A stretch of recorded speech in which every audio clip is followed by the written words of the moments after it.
Hey guys, welcome back to another 4-hour build challenge. Today we are joined again by Stormhawk and a new guest builder, which is Driz.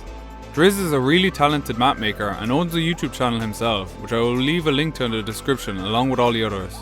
For today's challenge we decided to cheat the wheel and replace all the options with the Clash of Clans base, as this was the build we were all looking forward to doing. However, little did we know that cheating the wheel would bring around so many problems. For this map we decided to build it on my account, and not only did my PC blue screen causing me to switch to my laptop, but we also went over the 4-hour build limit, with us completing the base in around 5 or so hours, even with us having an extra builder. I think that it's safe to say that we will never be cheating the wheel ever again, but even with these problems we eventually got the map finished. So here's how we built it.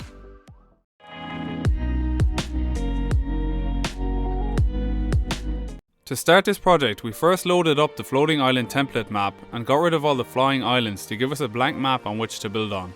We then started building the 40x40 grid on which our base will sit.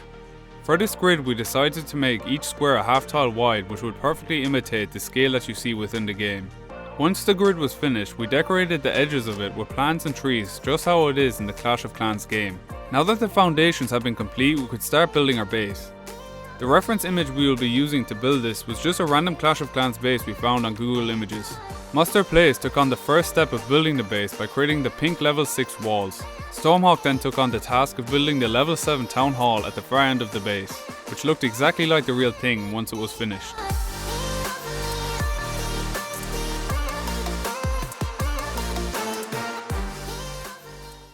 Now that we had the layout of the base complete, we started working on the different buildings, traps and defences that would be spread around the base.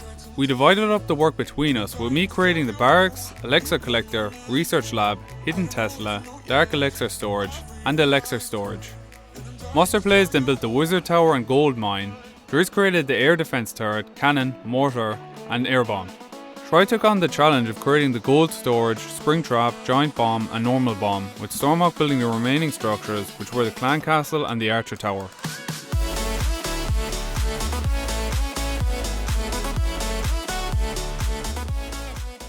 Using the multi-select tool, we then went around pasting all of the structures into our base, making sure to carefully look at the reference image we were using to make sure that the buildings were in the correct position. This really reminded me of the layout editor in the Clash of Clans game, as we were essentially dragging and dropping the buildings to create our base just like you do in the actual game. The final thing we had to do to complete the aesthetic part of the map was adding trees, rocks and dead trees to the area surrounding the base.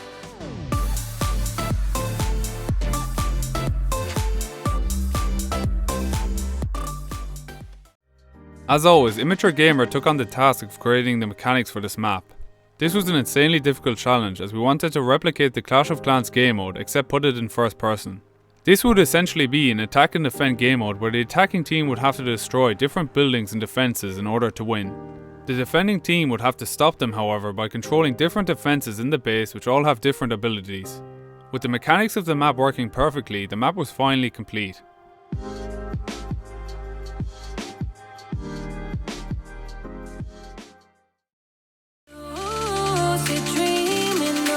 Tokyo.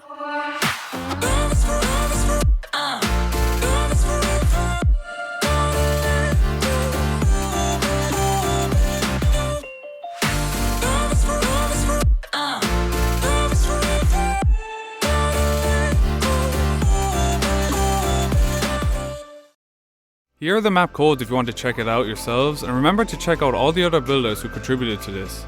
They are all linked in the description. Thanks for watching till the end, and I will see you guys in the next video.